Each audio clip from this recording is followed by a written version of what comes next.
กันอ่ะ เป็นบ้า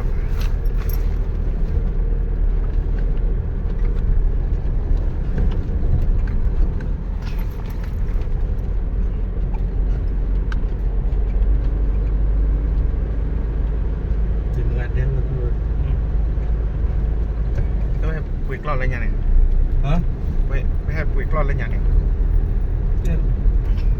แค่คุยเป็นตะเหลียงเนี่ย มันจะแรงเท่าไหร่เนาะ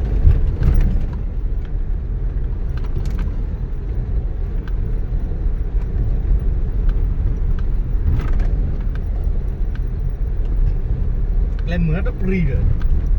ขาดตัวยัง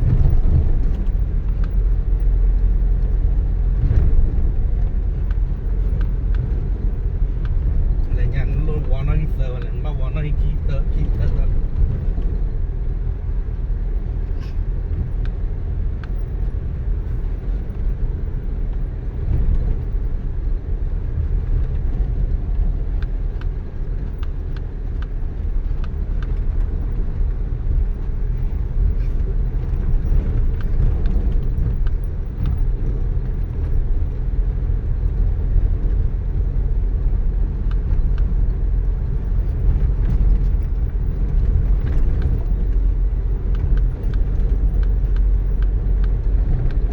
ก็ได้ว่าเข้ามาที่แล้วถูกเรียกว่าเบิ้ลเลยตั้งใจอย่างเงี้ยเราเลย ประจานหมาฟิวอ่ะ ฮะ ประจานหมาฟิวอ่ะ